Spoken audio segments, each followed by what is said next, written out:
بسم اللہ الرحمن الرحیم۔ السلام علیکم محترم ناظرین۔ 7 خوش نصیب اور بہادر مسلمان جو پہلے ڈاکو تھے۔ حصہ حضرت حسن بصری رحمۃ اللہ علیہ کے زمانے میں اہل بصرہ 7 ڈاکوؤں کی وجہ سے سخت پریشانی میں مبتلا تھے۔ خلیفہ وقت نے ان ڈاکوؤں کو گرفتار کرنے کی بہت کوشش کی مگر وہ ان پر قابو نہ پا سکا۔ ایک رات حضرت حسن بصری رحمۃ اللہ علیہ مسجد جا رہے تھے کہ راستے میں انہوں نے 7 آدمیوں کو دیکھا۔ ان میں سے 6 کے ہاتھوں میں تلواریں تھیں اور وہ دیوار کے ساتھ کھڑے تھے، جبکہ 7واں شخص راستے میں بیٹھا ہوا اپنے پاؤں کو پکڑے ہوئے تھا۔ حضرت حسن بصری رحمۃ اللہ علیہ نے پوچھا، تم لوگ اسلحہ لے کر کہاں جا رہے ہو؟ زمین پر بیٹھے ہوئے شخص نے جواب دیا، اے ابو سعید، میں فلاں ڈاکو ہوں اور یہ میرے ساتھی ہیں۔ بصرہ کے لوگ اور خلیفہ ہمیں 10 برس سے پکڑنے کی کوشش کر رہے ہیں مگر وہ کامیاب نہ ہو سکے۔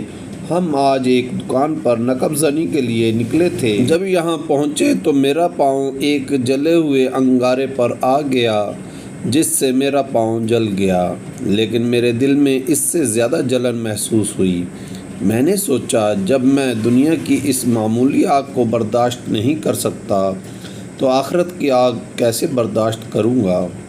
اے ابو سعید، میں آپ کو گواہ بنا کر اعلان کرتا ہوں کہ میں سچے دل سے توبہ کرتا ہوں اور آج کے بعد ان برائیوں سے ہمیشہ کے لیے باز آ جاتا ہوں۔ پھر وہ اپنے ساتھیوں کی طرف متوجہ ہوا اور کہا، میں ابھی تک تمہارے ساتھ شر میں شریک تھا مگر اب میں توبہ کر چکا ہوں، تمہاری مرضی، جہاں چاہو چلے جاؤ۔ اس کے ساتھیوں نے جواب دیا، تو جب اللہ کی نافرمانی میں ہمارا سردار تھا، اب اللہ کی فرمان برداری میں بھی ہمارا سردار بن جا۔ ہم بھی سچے دل سے توبہ کرتے ہیں اور آئندہ ان برائیوں میں نہیں پڑیں گے۔ سردار نے کہا، اگر تم سچے ہو تو مجھے بصرہ کی جامع مسجد لے چلو تاکہ ہم امیر بصرہ کے ساتھ فجر کی نماز ادا کریں۔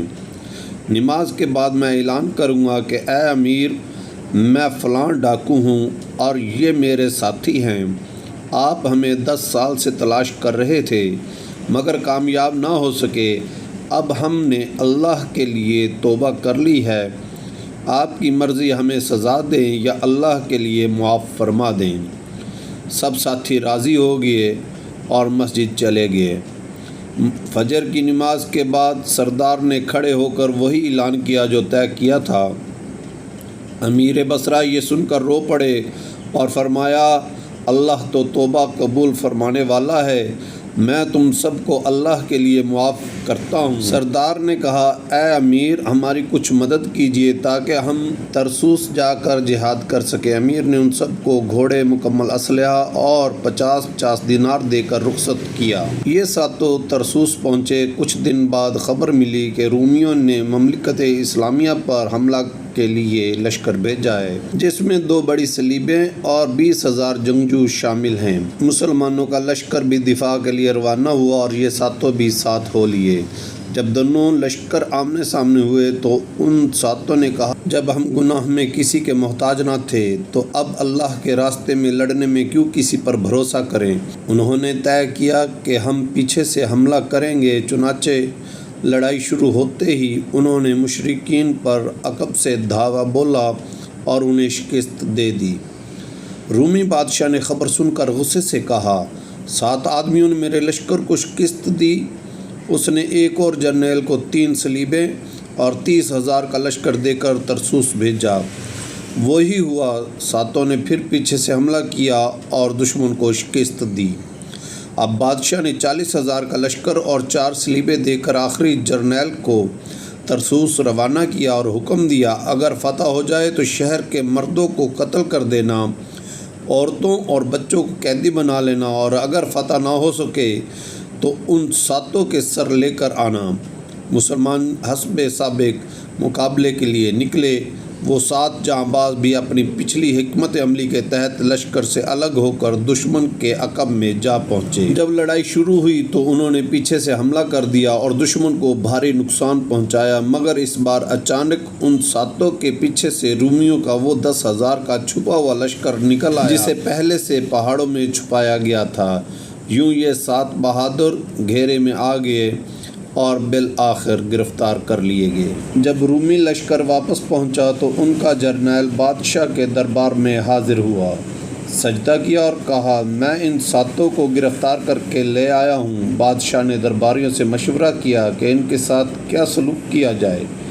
کسی نے مشورہ دیا کہ ان کے جسم کو درمیان سے کاٹ کر درختوں پر لٹکا دیا جائے، کسی نے کہا کہ ان کی گردنیں اڑا دی جائیں، لیکن کچھ دانا جرنیلوں نے کہا انہیں قتل نہ کیا جائے بلکہ انہیں مال و دولت دے کر اپنا ہم مذہب بنا لیا جائے۔ جس طرح انہوں نے اپنی بہادری سے ہمیں ذلیل کیا، ویسے ہی اگر یہ عیسائی ہو جائیں تو اپنی بہادری سے ہمیں عزت بخشیں گے۔ بادشاہ کو یہ مشورہ پسند آیا۔ اس نے ان کے امیر سردار کو بلایا اور پوچھا، کیا یہ 6 افراد تیرے ساتھی ہیں؟ سردار نے جواب دیا، ہاں یہ میرے بھائی ہیں۔ بادشاہ نے کہا، میری کئی بیٹیاں ہیں، اگر تو ہمارا دین قبول کر لے تو میں تجھے اپنی ایک بیٹی کا شوہر بنا دوں گا، تجھے مال و دولت سے بھرے ہوئے 100 اونٹ دوں گا اور 100 باغات بھی عطا کروں گا۔ یہ سن کر وہ سردار رونے لگا اور کہا، مجھے نہ تیری بیٹی کی ضرورت ہے اور نہ تیرے مال کی، میں ان چیزوں کی خاطر اپنے رب کے دین کو کبھی نہیں چھوڑ سکتا۔ بادشاہ نے سردار کو ایک طرف کر دیا اور باقی 6 ساتھیوں کو الگ الگ بلا کر وہی پیشکش کی، مگر ہر ایک نے یہی جواب دیا، ہم اسلام کو چھوڑنے کا تصور بھی نہیں کر سکتے۔ بادشاہ نے جرنیلوں سے کہا، ہماری چال ناکام ہو چکی ہے، اب کیا تدبیر کی جائے؟ ایک جرنیل نے مشورہ دیا، ایک دیگ میں تیل بھر کر نیچے آگ جلائی جائے، جب تیل جوش کھانے لگے تو ان میں سے ایک کو الٹا کر کے اس میں ڈال دیا جائے۔ ممکن ہے کہ 1-2 کے مرنے کے بعد باقیوں کے دلوں میں خوف بیٹھ جائے اور وہ اپنا دین چھوڑ دیں۔ چنانچہ ایک بڑی دیگ میں تیل بھرا گیا اور نیچے آگ روشن کر دی گئی۔ 7 قیدیوں کو صف میں بٹھایا گیا۔ ان کے سردار نے جیسے ہی اوپر نظر اٹھائی تو دیکھا کہ محل کی چھت پر 7 حسین لڑکیاں بیٹھی ہیں، جنہوں نے زرد رنگ کا خوبصورت لباس پہن رکھا ہے اور ہر ایک کے ہاتھ میں سبز رومال ہے۔ سردار نے دل میں سوچا، یہ ملعون بادشاہ ہمیں دین سے ہٹانے کے لیے جال بچھا چکا ہے۔ اوپر لڑکیوں کو بٹھایا ہے تاکہ ہم ان کے حسن میں مبتلا ہو جائیں، اور نیچے دیگ کا عذاب دکھا کر ہمیں اسلام سے پھیرنے کی کوشش کر رہا ہے۔ اس نے دل ہی دل میں دعا کی، اے اللہ، میرے ساتھیوں کی نظریں ان لڑکیوں پر نہ پڑیں تاکہ وہ گمراہ نہ ہو جائیں۔ ادھر تیل جوش کھانے لگا۔ بادشاہ کے حکم پر وہ جرنیل آگے بڑھے اور ان 7 میں سے ایک کو اٹھا کر دیگ میں الٹا ڈال دیا۔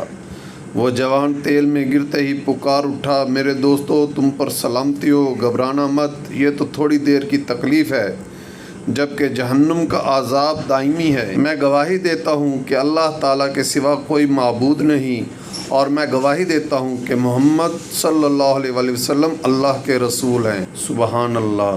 ناظرین، ابھی یہ سلسلہ جاری ہے، ایک اور حصہ اس کا بھی آنا باقی ہے۔ امید ہے آپ کو پسند آئے گا۔ اللہ تعالیٰ ہمیں اپنے ایمان اسلام پر قائم رہنے کی توفیق عطا فرمائے۔